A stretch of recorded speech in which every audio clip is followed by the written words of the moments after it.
Hola, mi nombre es Laura Beatriz Montes de Oca Barrera, soy investigadora del Instituto de Investigaciones Sociales de la UNAM. Como lo mencionamos en la presentación del proyecto Etnografía en tiempos de COVID-19, la cual también está disponible en el canal de YouTube del Instituto, en esta serie de entrevistas nos interesa conocer la forma en que otros investigadores han transformado sus procederes metodológicos debido al confinamiento y al distanciamiento social que actualmente vivimos a causa de la pandemia del COVID-19. En esta entrevista nos acompaña el doctor Jairo Clavijo Póveda. El doctor Jairo Clavijo realizó su doctorado en París III y es antropólogo de la Universidad de los Andes en Bogotá, Colombia. Actualmente es profesor titular de la Pontificia Universidad Javeriana, tutor del Semillero de Estudios Estructuralistas también de la Javeriana y miembro del grupo Bioética. Sus investigaciones y publicaciones giran en torno a las prácticas sociales, de identidad y de violencia, así como a las prácticas de consumo y la ciudadanía dentro de la sociedad de riesgo. En estas investigaciones, el doctor Clavijo combina estrategias y herramientas metodológicas relacionadas con la etnografía tradicional, es decir, aquella realizada sobre terreno, y la etnografía digital. Y justamente sobre este tema es que quisiera comenzar esta entrevista. Muchísimas gracias por estar con nosotros aquí, Jairo, en esta serie de entrevistas Etnografía en tiempos de COVID. Bienvenido a este espacio. Y bueno, quisiera que nos comentaras, que compartieras con nosotros la forma en que has articulado las distintas herramientas metodológicas que implican justamente hacer trabajo de campo sobre terreno y hacer etnografía remota o etnografía con medios digitales. Bien, muchísimas gracias por la invitación, muy complacido de esta conversación sobre una inquietud que nos tocó forzosamente y que pues tiene, digamos, tiene el lado positivo no solo para la antropología, sino para pues, muchas ciencias. Nos interesa en particular las ciencias sociales, en la medida en que la pandemia ha desnudado lo real, está allí, ¿no? Es decir, creo que es una situación que además de, digamos, de ser lamentable en la experiencia, en términos de la observación científica, pues es una ventaja enorme en la medida en que sin esperarnos tenemos un escenario real que es único en la experiencia de las ciencias sociales modernas, y creo que es un proceso de aprendizaje obligado, no solo en la formulación, en lo que podemos llamar la imaginación sociológica o antropológica, la formulación de temas de investigación, en la reformulación de temas. Por ejemplo, en nuestro caso, muchos estudiantes que estaban diseñando sus trabajos de campo, bueno, sus investigaciones que tenían dosis muy fuertes de trabajo del campo tradicional, me refiero a trabajos lejanos, en el campo, en lugares rurales, etcétera. En medio digamos, de una maduración de sus proyectos, nosotros comenzamos nuestro año escolar en febrero, y pues ellos ya tenían sus avances grandes, y en marzo pues empieza a generarse la pandemia, ¿no?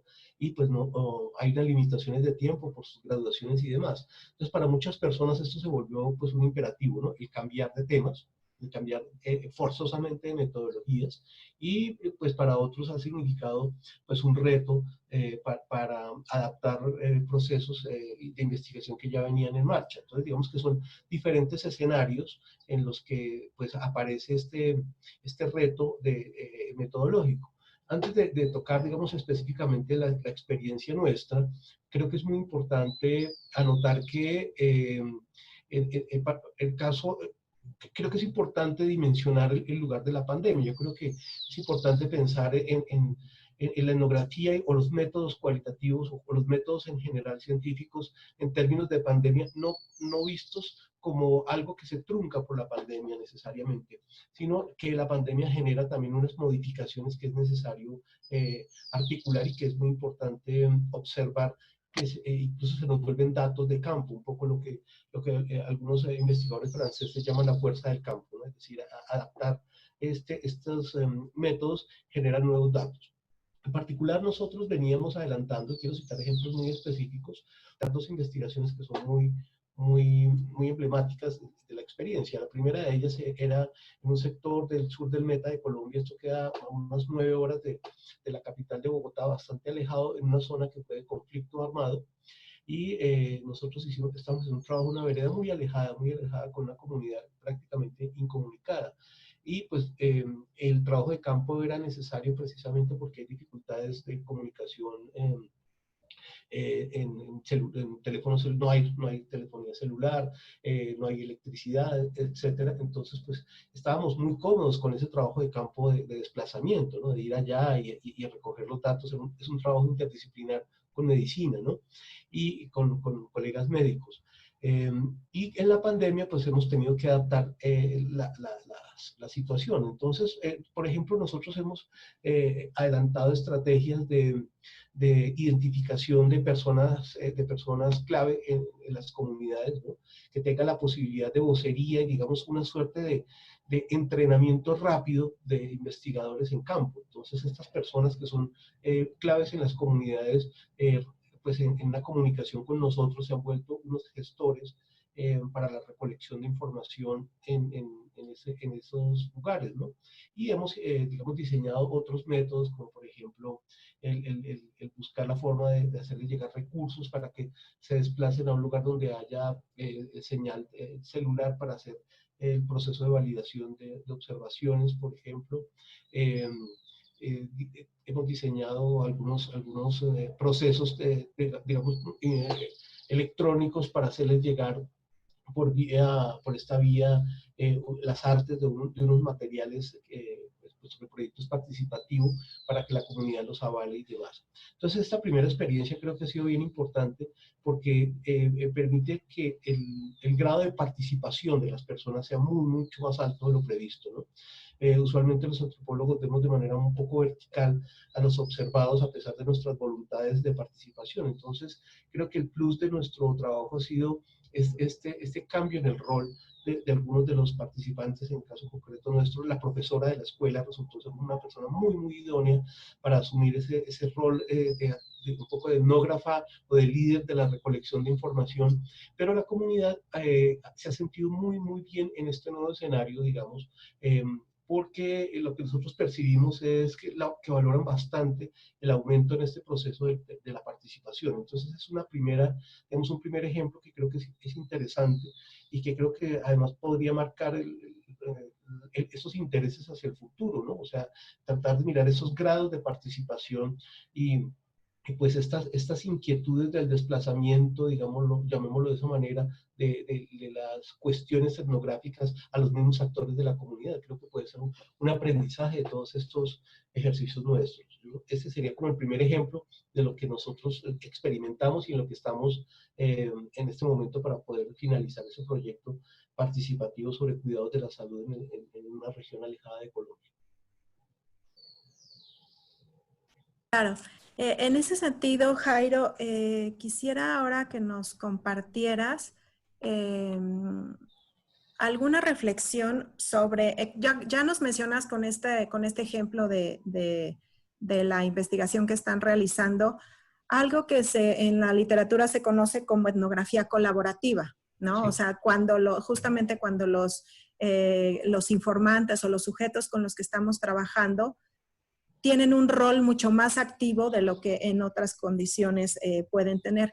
Entonces, eso implica cambiar la lente o el énfasis que tiene nuestra investigación. Decía, esto es una etnografía colaborativa, pero ¿qué otro tipo de etnografías crees que puedan surgir en este periodo, en este proceso de adaptación metodológica y de innovación metodológica con las condiciones de la pandemia en que estamos viviendo actualmente? ¿Qué otros tipos de etnografía pueden surgir para complementar nuestro trabajo? Sí, yo creería que debemos ser muy flexibles para ampliar lo que se incluya dentro de la noción de etnografía, ¿no? Yo creo que este es un momento en donde esta añoranza del campo, ¿no?, tradicional, pues debemos cuestionarla. Es decir, creo que está seriamente tocada esa idea, y yo creo que es importante como reflexión pensar en nosotros como antropólogos. Es decir, sabemos por la investigación científica en lugar de la recolección de la evidencia. Es fundamental, ¿no? Y eso para nosotros es casi que sustantivo en nuestro trabajo científico, eso está muy bien. Pero yo creo que en términos reflexivos vale la pena también pensar qué lugar ocupa la etnografía en la subjetividad de los antropólogos, ¿no? Lo que hemos anotado, o lo que hemos notado entre muchos estudiantes y colegas son unas altísimas dosis de frustración, ¿no? Pareciera que el ritual se truncó, ¿no? Y creo que, aunque esto no es malo, sí nos sirve para reflexionar sobre una dimensión de la etnografía que yo he trabajado y que la denomino la dimensión ordálica, ¿no? Y es que la antropóloga argentina, Rosana Guber, dice que hay algunos, que la etnografía no debe de desarticularse un poco y dársele unos matices. Una cosa es la etnografía como documento, otra cosa es la etnografía como método, y otra cosa es la etnografía como enfoque. Yo le agregaría otra dimensión que me parece muy importante y es la etnografía. Yo la llamo como ordalía, es decir, como un ritual doloroso. La etnografía es fundamental para crear el sujeto antropólogo, ¿no? Y a pesar de que hagamos etnografías digitales y hagamos, por ejemplo, etnografías que se están haciendo con el, yo no sé si llamarlos etnografías realmente, recolección de evidencia sobre Twitter, por ejemplo, ¿no? Sobre tendencias y sobre algo muy interesante que son los sujetos no humanos, ¿no? Digamos, hay tendencias de opinión que están eh, orientadas por bots y cosas por el estilo, otro tipo de sujetos, ¿no? Y yo creo que eso se puede hacer sin ningún problema. Pero insisto, creo que es importante que pensemos en nuestra nostalgia, ¿no? Y qué va a significar, por ejemplo, en el proceso formativo de los estudiantes de esa pérdida, ¿no? Digamos que también es importante pensar que pues para nosotros es un lugar que resulta necesario reconocer, ¿no? Y pues evaluar hacia dónde va en la formación del sujeto antropólogo, ¿no? Y por otro lado, creo que también la misma pandemia ha generado cambios en los lugares donde se ha observado que abren nuevas posibilidades.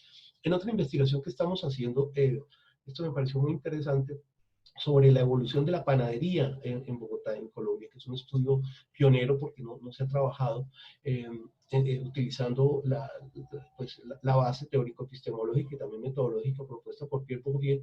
Estamos tratando de estudiar todo este campo, tomando provisionalmente prestada la noción para ponerla a funcionar, el campo de la panadería, que finalmente es un campo social porque ahí se ve claramente la clasación y la diferencia social, ¿no? Entonces, por ejemplo, la restricción, supongo que en México o en algunos otros lugares será semejante, en Colombia ha sido muy fuerte, hay una restricción por la pandemia de movilidad y, por ejemplo, las panaderías o el pan ocupa un lugar muy importante, de todas maneras, en la dieta, eso no se restringe, y las personas pueden ir a comprar el pan y las panaderías activaron muchos domicilios, deliveries, ¿no?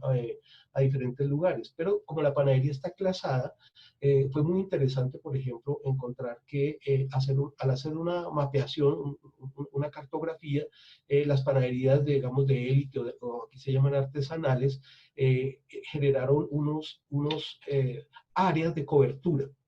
Y al poner estos mapas sobre la cartografía social de Bogotá, queda absolutamente claro, se evidencia cómo ahí se puede mostrar esa clasación en la ubicación de las panaderías y en la distribución del pan y coincide con los barrios más poderosos, etc.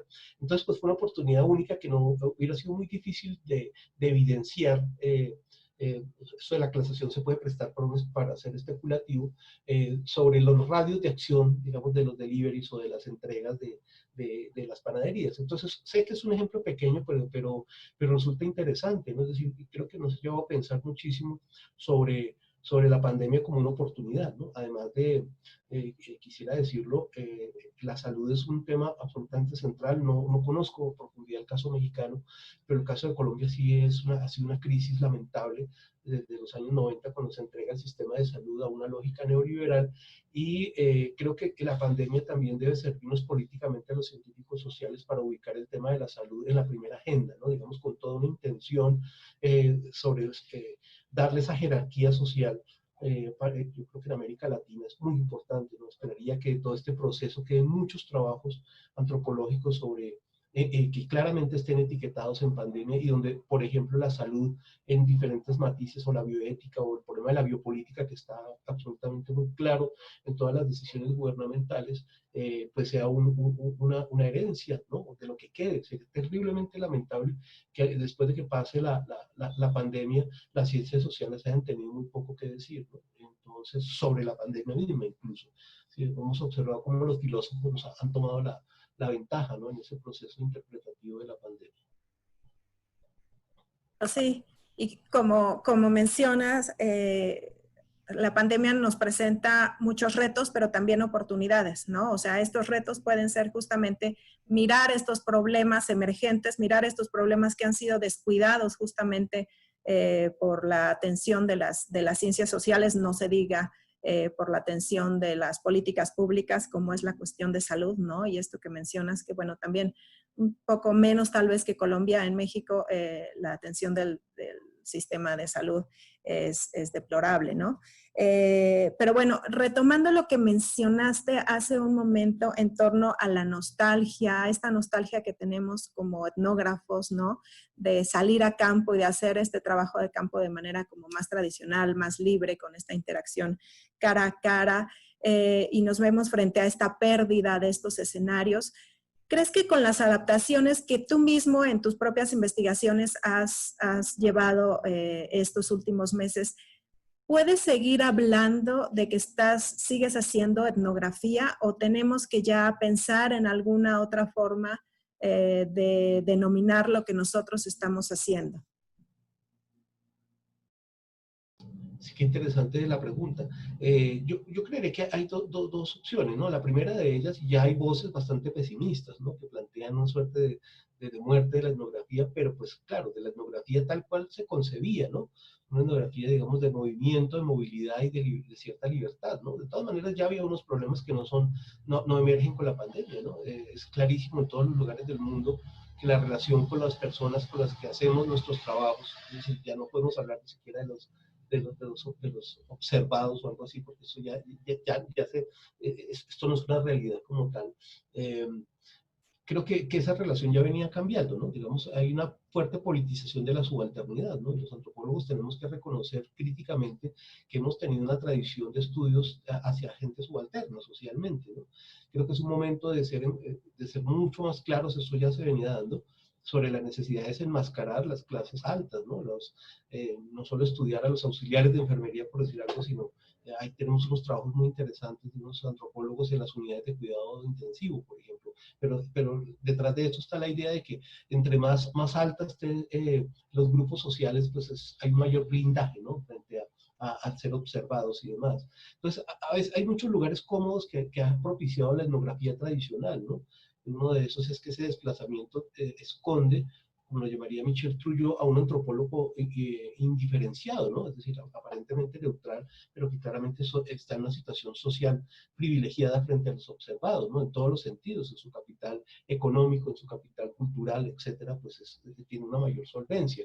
Entonces, creo que de todas maneras que esta pandemia acelera esa reflexividad, ¿no? Sobre cuál es el lugar de la etnografía. Hay trabajos muy interesantes, el giro que hace la colega brasilera Alcida Rita Ramos, ¿no? Una autocrítica muy fuerte sobre la etnografía colaborativa, por ejemplo. El trabajo que hace Tim Ingold, quien va a ser enfático en señalar que desde hace rato, desde 2017, no hace etnografía, ¿no? Como un llamado crítico a cómo se ha instrumentalizado la etnografía por fuera de la antropología. Es decir, se ha desarticulado y se ha vuelto una técnica simplemente, incluso enriquecida, ¿no? por medios y en comunicación social, periodismo, se habla de etnografía. Entonces, realmente se ha desfigurado muchísimo ese sentido tradicional. Yo creo que es un momento epistemológico muy importante, ¿no? Es decir, hay que rearticular no solo la etnografía a nuestros procesos de construcción científica, sino entender que quizás debemos cambiar los términos. Yo hablé hace un rato de la búsqueda de evidencia, ¿no? Quizás debemos sociologizarnos más, ¿no? Es decir, creo que esto es una invitación en esta coyuntura a acelerar la construcción de los objetos de estudios en el sentido, digamos, en el sentido epistemológico de Bachelard, ¿no? Es decir, no tanto esa etnografía de la aldea, ¿no? De ir a un lugar que está autodelimitado, un poco esos restos que aunque sí se dan en América Latina, pues creo que hoy día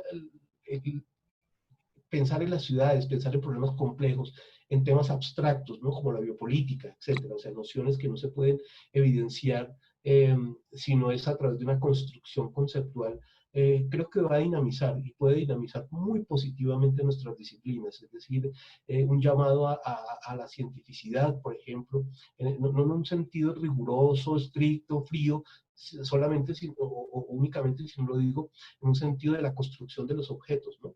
La formulación a partir de nociones que otrora quizás los antropólogos de antaño no reconocerían, ¿no? Es decir, hace unos 20 años un antropólogo que trabajara biopolítica era un poco extraño, ¿no? Es decir, mientras que alguien que trabajaba cierta aldea, si recuerdo mucho de esas etnografías preciosas que nos hacían leer sobre, hay una etnografía de Foster, de Simpson San, ¿no? Y era este pueblo mexicano, una belleza, esa etnografía que uno degustaba con todo placer, o las etnografías clásicas desde Levi-Strauss, los tristes trópicos, una riqueza impresionante, o en Colombia las etnografías, pues, no sé, las de Reichel, muchos otros antropólogos. Creo que ahora tenemos que pensar bastante, sobre todo en el proceso formativo, para los antropólogos que vienen, los que se están formando para el futuro, un poco romper ese cascarón, no quiero decir renunciar, creo que de todas maneras es importante que se hagan salidas de campo, cuando se pueda hacer que vuelvan. Creo que para los estudiantes es importante caerse, no sé, rasparse, que los piquen los moscos, hablar con la gente, entender que la etnografía fundamentalmente es más que un proceso vertical, es una interacción, y de esa interacción es que se produce un resultado, ¿no? Es decir, donde los antropólogos tenemos parte activa en los resultados, ¿no? No es una observación decimonónica un poco derivada de la ornitología, ¿no? Un poco el antropólogo invisible o el antropólogo indiferenciado. Entonces son muchas, yo creo, las lecciones que podríamos aprender de esta coyuntura, ¿no? Acentuar esa reflexividad que creo que es muy importante para nuestros saberes, ¿no? Es preguntarnos por el oficio, preguntarnos por nuestras limitaciones teórico-epistemológicas, por ejemplo, las dificultades tecnológicas. El campo también a veces nos distrae o por lo menos le quita importancia muchas veces a todas las herramientas tecnológicas, ¿no? Y hoy día pues estamos obligados a pensar en, no sé, en cartografías, en imágenes, en otro tipo de información, ¿no? Creo que otra herencia importante es que el Big Data se aceleró muchísimo con la pandemia. Entonces vamos a tener que enfrentar como antropólogos, sociólogos y demás ese alto volumen de información. Creo que tenemos que prepararnos porque vamos a tener ahora una aceleración, llamémoslo así, de todo lo que sea multivariado, ¿no? Después de la pandemia va a ser impresionante, ¿no? Se nos van a exigir la inclusión de datos cuantitativos y demás. Es decir, creo que es necesario hacer unas miradas bastante críticas a la etnografía. De lo contrario, pues creo que no tendríamos mucho que decir, que quizás contar anécdotas que la gente tiene ahora mejor capacidad de evidenciar, pues porque son sujetos diferentes a los que la antropología clásica pues estaba acostumbrada en sus lugares de origen, ¿no?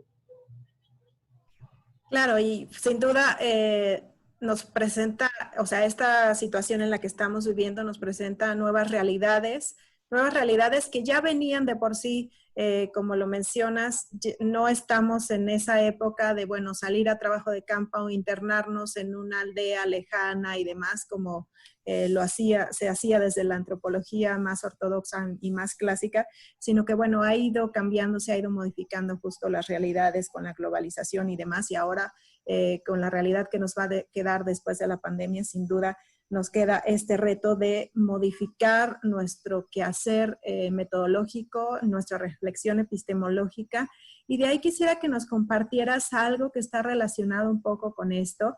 Sabemos que tienes una publicación con algunos otros autores sobre una investigación en donde ustedes hicieron etnografía, y ahí quisiera que nos platicaras cómo la hicieron, sobre una serie de televisión, ¿no? Sobre la serie de televisión del Dr. House. Entonces quisiera que nos platicaras sobre esto que parece que son nuevos objetos de estudio que bueno, esta investigación la hicieron previamente a la pandemia, pero que después de la pandemia vamos a tener que justamente mirar hacia esta construcción o reconstrucción de objetos de investigación diferentes de una manera diferente a lo que lo conocemos tradicionalmente.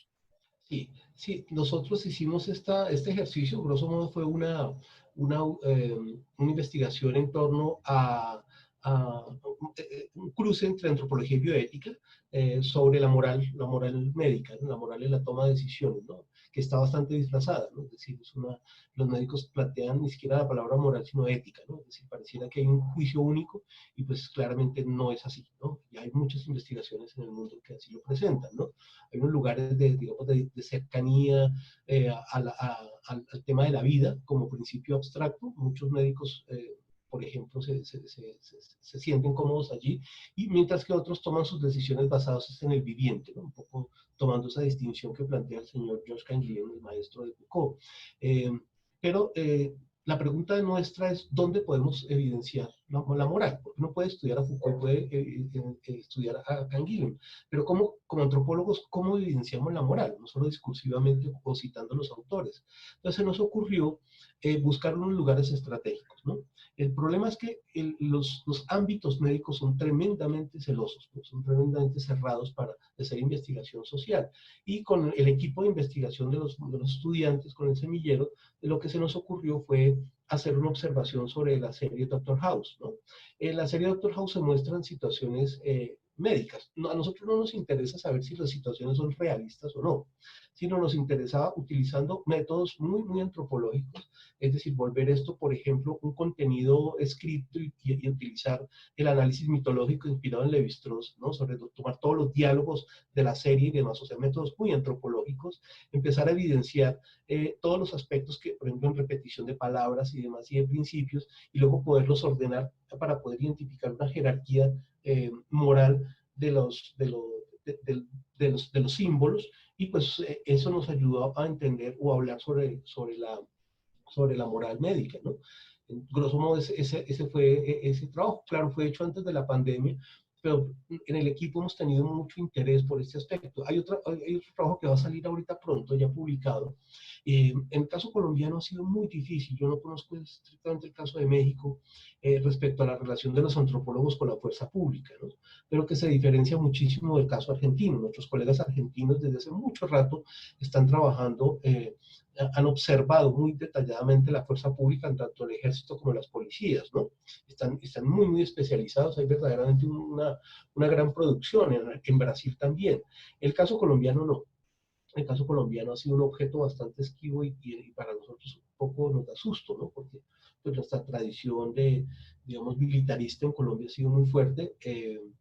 Y pues aquí hay, digamos, temas de derechos humanos bastante complejos que involucran la fuerza pública. Entonces la pregunta para los antropólogos es, si este es un objeto, ¿podemos volver a la fuerza pública un objeto de estudio antropológico o es mejor no? ¿Sí? Pero si la respuesta es sí, ¿cómo se podría hacer? ¿No? Entonces, lo que nosotros empezamos a adelantar es que en el caso colombiano, la fuerza pública, particularmente en la década del 90 y los 2000, hizo una gran propaganda televisiva, ¿no? Una gran propaganda a través, por ejemplo, de unas series de televisión de héroes y de aventuras que los mismos militares asesoraban. Y pues nosotros analizamos esa producción, no para analizar el ejército como tal, porque es una producción imaginada, idealizada, que pone, por ejemplo, a funcionar en la imagen del derecho internacional humanitario, a pesar de que en lo real hay profundas denuncias, ¿no? Frente a la violación de derechos y demás, desapariciones y temas que son conocidos mundialmente. Y lo que se nos ocurre es hacer este trabajo sobre la serie de televisión. Entonces utilizamos estos métodos analizando la serie, no para decir que la serie habla de lo que el ejército es en lo real, pero sí nos permite entender cómo se genera la idea del yo ideal, ¿sí? Y cómo se produce en términos mediáticos, en el caso nuestro, la noción de un enemigo de Estado, ¿sí? Y la promesa de un modelo militarista para la sociedad colombiana. Puede que parezca inocuo, pero lo que nos enseñaron los años posteriores a la serie es que hubo toda una política de Estado que buscó básicamente imprimir en la sociedad colombiana esos principios que ya se veían gestados en la serie que el ejército colombiano pues no solo protagonizó, sino que inspiró y generó, digamos, una regulación específica sobre los contenidos. Entonces, yo creo que esas son oportunidades muy interesantes, ¿no? Para observar los objetos que no necesariamente posibilitan o facilitan, ¿no? El tradicional trabajo de campo, ¿no? Hacer observación sobre guarniciones militares es una cosa muy complicada. La relación de los antropólogos con los militares no ha sido, digamos, es muy problemática. Y pues creo que estos lugares como la televisión, las producciones audiovisuales, los estudiantes me hablan muchísimo sobre la necesidad de, por ejemplo, con todos estos procesos de virtualización, el lugar de los juegos, de la lúdica, ¿no? Que creo que son muy interesantes, el lugar de la sexualidad fundamental, ¿no? A pesar de que los antropólogos, pienso, somos poco moralistas con ese tema, aunque decimos que no lo somos, no hay, digamos, un gran volumen de estudios sobre sexualidad, no solo en el marco de los estudios de género, sino por fuera, ¿no? Es decir, como otro tema más de la agenda antropológica. Entonces creo que estos temas pueden ser muy potencializados sobre nuevas formas de recolección de evidencia que no sean necesariamente esa etnografía tradicional, ¿no? Sí, claro, y además esto nos evidencia lo que mencionaste en un inicio sobre nuestra capacidad para imaginar nuevos escenarios, esta capacidad, esta imaginación sociológica y antropológica justamente para desarrollar nuestras investigaciones. Y bueno, ya para ir cerrando, doctor Jairo Clavijo, que bueno, realmente ha sido muy interesante todo lo que nos has platicado. Quisiera que nos dieras algunas recomendaciones, tú como docente, tú como parte de una universidad en donde justamente tienes varios alumnos, en donde ya, como nos decías hace un momento, ellos vieron truncada su posibilidad de salir a campo y por lo tanto tuvieron que rearticular sus objetos de investigación, sus preguntas de investigación. ¿Qué recomendaciones le harías por una parte a los docentes, ¿no? A los colegas que estamos un poco atrapados así en esta realidad y que, bueno, tenemos a nuestro cargo alumnos interesados en construir evidencia desde la antropología, desde la sociología, pero particularmente desde la etnografía? ¿Y qué recomendaciones le harías a los propios estudiantes?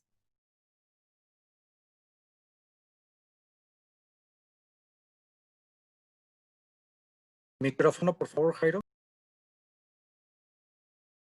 Perdón, no sé si llamarlas estrictamente, prefería pensar en algunas sugerencias o solo contar la experiencia y que ojalá esto nos ayude a todos, para que estamos en un proceso de aprendizaje. Yo creo que en primer lugar es muy importante dejar claro, digamos, tener absoluta claridad sobre la necesidad de todas formas, cuando pase la pandemia, la etnografía tradicional debe tener un lugar, ¿no? Eso se debe mantener, hace parte constitutiva de nuestro saber. Creo que hay que seguir valorando los trabajos de los colegas y nosotros mismos que impliquen ese trabajo de campo lejano, con encuentro directo, claro, teniendo en cuenta todos los avances que hemos tenido en el mundo sobre qué significa esa interacción fundamentalmente con los otros, ¿no? Problemas legales, problemas de cesión de derechos, problemas de autoría, o sea, todo lo que implica una etnografía en tiempos actuales. Pienso que eso debe continuar, pero debemos también ser muy amigables, ¿no? Con nuevos espacios, ¿no? Con una antropología mucho más heterodoxa, una antropología que dialogue más interdisciplinarmente con la filosofía, con las artes, y también con los números, ¿no? Con la epidemiología, con la estadística. Creo que la antropología como disciplina va a acelerar su amplio espectro, ¿no? Es decir, trabajos que sin duda nuestros antecesores no se imaginarían, los estamos viendo y los veremos en el futuro, ¿no? Los estudios de medios y demás, ¿no? En el fondo creo que la antropología finalmente siempre ha respondido a los retos del tiempo, ¿no? O sea, se ha adaptado y ha potencializado y hemos logrado más que una frustración o como se ha postulado varias veces una suerte de muerte disciplinar, es todo lo contrario, ¿no? Es un reavivamiento de la disciplina. Hay que, como lo plantea el sociólogo Bernard Lair, estimular esa imaginación, ¿no? Esa imaginación sociológica, ¿no? que tiene que ver con ese espíritu de la disciplina en los modos de hacer, ¿no? No es una imaginación cualquiera, ¿no? Es una imaginación disciplinada, regulada, sustentada y con muchas evidencias. Entonces, creería que eso es como una primera digamos, enseñanza de este proceso para mí, y es, digamos, abrir ese ámbito hacia la heterodoxia con toda tranquilidad, reconocer que hay una gran pluralidad en la antropología, no solamente de la que se hablaba del norte y sur y cosas así, sino también una pluralidad entre nosotros mismos. Eh, Creo que para los profesores es muy difícil, hemos tenido que no solo aprender a trabajar en esta forma, sino además aprender métodos o acelerar el proceso de aprendizaje de métodos, de diálogos, etcétera. Por otro lado, el trabajo interdisciplinar, ¿no? Creo que este proceso nos ha llevado a salir de la cápsula de los antropólogos, ¿no? de esa formación clásica un poco individualista de mi tesis, mi trabajo, mi presentación y demás, sino que creo que cada vez más estamos trabajando con otras personas, ¿no? No solo con teorías de otras disciplinas, sino con personas de otras disciplinas, y eso genera pues necesariamente unos cambios muy importantes en la forma como nosotros concebimos nuestro propio saber y como concebimos otros, y la manera como podemos argumentar, ¿no? Entonces creo que esto es un asunto, digamos, de mucha importancia, ¿no? Y para los estudiantes creo que también ver esto como una oportunidad y como una pequeña eh, entrada a un lugar de reto de la antropología. Finalmente los profesores a veces se nos olvida que nosotros tenemos nuestro lugar ya un poco asegurado, ¿no? Que nosotros tenemos nuestra imaginación bastante digamos, condicionada sin darnos cuenta por esta situación de fortuna de ser un profesor universitario, que no va a ser exactamente la misma expectativa de nuestros estudiantes que luego serán profesionales o los profesionales jóvenes, ¿no? Es decir, creo que esto es muy importante para reconocer todos los cambios en el oficio, eso es lo que quiero decir, ¿no? Y entender que son muchos más los ámbitos sociales en donde la antropología tiene participación, me refiero mucho más a los ámbitos de orden cultural, ¿no? Hemos visto entrada de los antropólogos no solo y eso ha generado todo un revuelo, ¿no? Al mercado como tal, ¿sí? A la economía, a la productividad. En el caso colombiano incluso tenemos por primera vez antropólogos que hacen parte de la fuerza pública del ejército, después del proceso de paz. Esto ha sido muy interesante. Entonces creo que para las nuevas generaciones la palabra plural va a ser muy, muy, muy fuerte, ¿no? Creo que tenemos que me imagino, ya uno lo ve en los congresos, ¿no? Mundiales, pero lo veremos en el futuro, la cantidad de simposios y temáticas que prácticamente nos van a desconcertar, ¿no? O sea, de tantos intereses y enfoques que se han venido generando, ¿no? Además de un importante avance demográfico, ¿no? No sé, en América Latina se ha venido evidenciando el crecimiento en el número de antropólogos y antropólogas, ¿no? Contrario pues a la idea de ser una disciplina que va en retroceso. Entonces, de alguna forma, como hipótesis, la antropología y los antropólogos se han venido adaptando a estos nuevos lugares de desempeño del oficio, y de todas maneras creo que en efecto, como lo señalan, la etnografía sí es un tesoro importante que es valorado dentro de nuestro saber, ¿no? Entonces, no de ninguna manera renunciar a esa etnografía como la conocemos y reclamar la autoridad en la medida en que esa etnografía es lúcida, ¿no? La etnografía realizada por los antropólogos está vinculada a la antropología como disciplina, ¿no? No es solamente una técnica, y creo que nosotros podemos potencializar unas mejores etnografías hacia el futuro, de manera que podamos reclamar esa autoridad sobre este espacio. Y bueno, antes de irnos, me quedo con algo que acabas de mencionar y no puedo no preguntártelo sobre esta idea de que la etnografía no es una técnica exclusivamente, sino es justamente parte de toda esta disciplina, de todo este pensamiento, teorizaciones y demás de la antropología. ¿Qué nos puedes decir sobre la interdisciplina, o sea, el acercamiento de otras disciplinas a la etnografía, no solo como una técnica, sino que se apropia justamente esta mirada, este sentir, este querer entender la realidad desde esa perspectiva? Claro, yo creo que es un aprendizaje muy importante, porque si bien hay otras áreas del saber que les puede interesar, no sé, por ejemplo, la comunicación social, ¿no? Los comunicadores han sido muy amigos de la etnografía, pero no les interesa digamos, la antropología como tal, ¿no? Sino la etnografía como la base de muchas técnicas, por ejemplo, periodísticas o de crónica. Y eso está muy bien. Eh, Nosotros pues lo criticamos porque para nosotros no se puede pensar en la etnografía sin pensar en la antropología, es decir, no hay etnógrafos como tal, si nadie se puede declarar profesión etnógrafo, eso no existe, ¿no? Es antropólogo y entiende, o sociólogo y entiende la etnografía, los colegas sociólogos también, muchos de ellos son bastante afines con la sociología y ellos han logrado también unas dinámicas muy importantes, por ejemplo, en la inclusión de métodos mixtos, ¿no?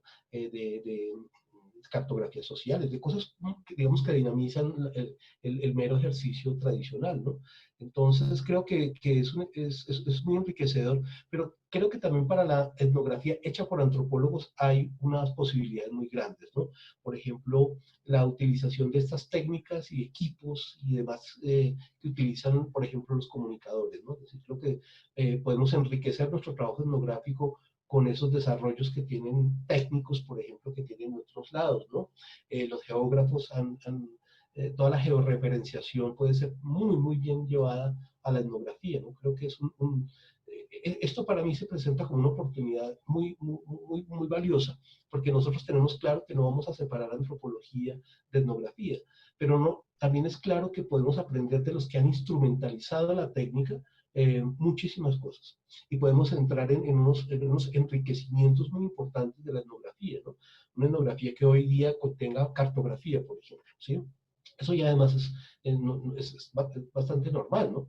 Corpografías y eso, es decir, son lenguajes extraños, pero que hemos aprendido en ese diálogo interdisciplinar, ¿no? Entonces, creo que para el futuro no lo vería como algunos lo plantean de manera tan pesimista. Creo que esa imaginación bien entendida debe llevarnos a un proceso bastante creativo dentro de la disciplina y supongo yo que no solo los profesores, sino los estudiantes, pues, que aman este oficio, pues nos comprometeríamos en ver esto como una oportunidad, tratando de identificar los retos, pero insisto, que también sea una oportunidad muy importante para develarnos nosotros mismos, para cuestionarnos nosotros como sujetos antropólogos, nuestro saber, nuestros egoísmos, todos nuestros intereses, ¿no? Todas nuestras ilusiones, ¿no? Todas las colusios, todos los intereses de los grupos en los que estamos metidos, ¿no? Que no perdamos esta reflexión sobre la etnografía y la antropología en el horizonte reflexivo de lo que significan los sujetos antropólogos, que somos los que le damos vida a esto.